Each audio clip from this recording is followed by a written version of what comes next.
Bangunan Kemenko 3 di IKN untuk bidang politik, hukum dan keamanan.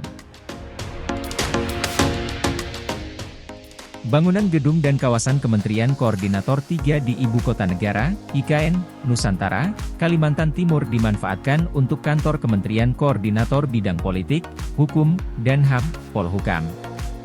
Vice President of Corporate Secretary PT Waskita Beton Precast Tbk, WSBP, Fandi Dewanto mengatakan, kawasan ini nantinya akan dimanfaatkan menjadi untuk kantor Kementerian Koordinator Bidang Politik, Hukum, dan HAM, Polhukam. Perusahaan sukses menyuplai hampir seluruh produk readmis yang dibutuhkan untuk proyek bangunan gedung dan kawasan Kementerian Koordinator 3, Ibu Kota Nusantara, IKN, Kalimantan Timur. Saat ini progresnya telah mencapai 90% dan ditargetkan selesai di akhir Mei 2024, ujar Fandi di Jakarta, Jumat. Produk readmis yang disuplai merupakan readmis FC 35 dan FC 30 dengan slump 12 cm. Readmis ini diproduksi di batching plant WSBP Sepaku yang berjarak 10 km dari lokasi proyek sehingga suplai readmis dapat tercakupi dalam skala besar dan cepat tanpa proses pengiriman yang lama. Dengan kesuksesan dalam proyek pembangunan gedung dan kawasan Kementerian Koordinator 3 di IKN ini, kami optimistis bisa mendapat kontrak eksternal lainnya. Kepercayaan pemerintah untuk bekerja sama dengan perusahaan dalam proyek ini kami yakini dapat membuka pasar proyek-proyek eksternal di IKN, kata Fandi.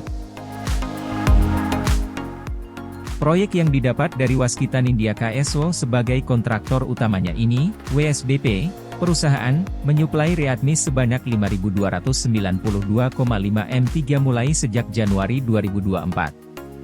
Dari proyek ini, perusahaan memperoleh total NK, nilai kontrak, proyek senilai 21,3 miliar rupiah. Dengan capaian yang membanggakan dalam proyek pembangunan Kemenko 3 di IKN, perusahaan menegaskan komitmennya sebagai pilihan utama dalam industri dan manufaktur. Dengan keberhasilan suplai readmis pada proyek penting ini membuktikan komitmen untuk menjadi mitra yang handal dan terpercaya dalam industri konstruksi. Perusahaan optimistis memperoleh peluang dari berbagai proyek pembangunan Ibu Kota Negara Nusantara, IKN. Bukan hanya pembangunan infrastruktur dan gedung pemerintahan yang saat ini berjalan, tapi juga perumahan, fasilitas umum, pembangunan komersial, dan pusat bisnis. Kepercayaan pemerintah dan seluruh pelanggan atas kualitas serta layanan yang ditawarkan merupakan pijakan kokoh bagi untuk terus berkembang dan mengeksplorasi peluang baru. Dengan semangat inovasi dan fokus pada keberlanjutan, perusahaan optimistis akan terus membawa solusi terbaik untuk memenuhi kebutuhan proyek-proyek masa depan.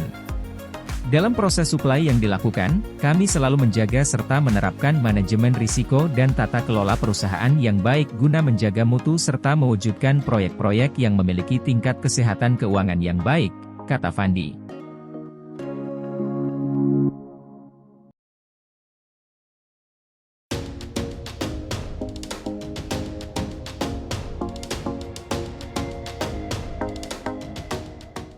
Masukan JK ke Prabowo, jangan ada proyek tiba-tiba seperti IKN. Wakil Presiden ke-10 dan ke-12 Yusuf Kala, JK, meminta agar Presiden terpilih Prabowo Subianto tidak mengambil kebijakan secara tiba-tiba seperti pembangunan Ibu Kota Nusantara, IKN. Hal tersebut disampaikan JK usai menerima kunjungan Ketua MPR Bambang Susatyo serta Wakil Ketua MPR Ahmad Basara dan Syarif Hasan di kediamannya, pada Rabu 22 Mei hari ini. Ia lantas menyinggung Prabowo agar tidak mengambil langkah serupa seperti Presiden Jokowi yang tiba-tiba menggagas proyek pembangunan Ibu Kota Nusantara, IKN. Jadi efisiensi kemudian tujuannya jelas yang ada targetnya. Jangan tiba-tiba ada proyek besar. Tiba-tiba katakanlah IKN. Itu tidak ada di janji kampanye, tidak ada di ini, tidak ada di perencanaan, tiba-tiba muncul, kata JK. Sebelum itu, JK juga mengingatkan pasangan Prabowo Gibran dapat memiliki rencana kebijakan yang matang sebelum resmi dilantik. Tujuannya agar pemerintahan dapat berjalan efisien. Kalau tidak ada perencanaan jangka panjang atau jangka menengah, maka apanya yang mau dikontrol? Karena itu rencana jangka panjang apakah dalam bentuk target atau semacamnya yang lebih efisien, jelasnya. Ia juga mengingatkan Prabowo agar pemerintahan dapat dijalankan secara efisien. Ia mewanti-wanti efisiensi pengeluaran negara tersebut sudah harus dilakukan sejak tahun pertama kepemimpinan. Beberapa efisiensi yang dapat dilakukan, kata dia, mulai dari penyesuaian besaran bansos kepada masyarakat hingga pengurangan subsidi.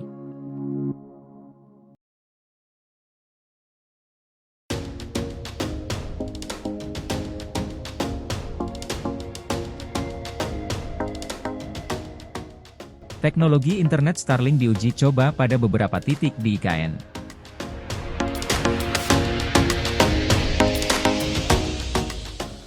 Ketua Satgas Pelaksanaan Pembangunan Infrastruktur Ibu Kota Nusantara, IKN, Kementerian Pekerjaan Umum dan Perumahan Rakyat, PUPR, Danis Hidayat Sumadilaga menyampaikan teknologi internet kecepatan tinggi dari Starlink milik Elon Musk diuji coba di Nusantara, Kalimantan Timur.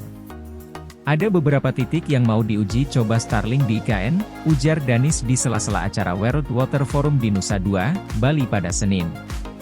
Dia mencontohkan titik-titik uji coba Starlink di IKN tersebut misalnya di rumah sakit umum daerah dan beberapa titik di sekitar wilayah Sepaku. Ada beberapa titik itu, kerjasama antara otorita IKN dengan Tony Blair Foundation, katanya. Sebagai informasi, penyedia jasa internet berbasis satelit, Starlink dipastikan beroperasi di Indonesia dan secara khusus pemiliknya yaitu pebisnis asal AS Elon Musk meresmikan layanan tersebut di Bali pada Minggu 19 Mei. Kehadiran Starlink dinilai dapat membantu pemerintah dalam pemerataan internet di Indonesia dan dapat mengurangi jumlah titik buta internet di daerah-daerah terpencil. CEO Tesla Inc. Sekaligus Paces Elon Musk menyatakan tertarik untuk berinvestasi di Indonesia setelah melihat implementasi Starlink, layanan internet berbasis satelit, di Bali dan Maluku. Elon mengatakan bahwa dirinya sangat antusias untuk menghadirkan konektivitas ke berbagai tempat di Indonesia, khususnya 3T atau tertinggal, terdepan, dan terluar. Bagi dirinya, koneksi internet dapat membawa perubahan yang bermakna bagi para penerimanya, terlebih bila masyarakat terbantu untuk memperoleh akses terhadap pendidikan dan layanan kesehatan. Oleh karena itu, ia berulang kali menekankan pentingnya koneksi internet bagi seluruh wilayah, sehingga siapapun dapat mengakses informasi dari mana saja dan kapan saja.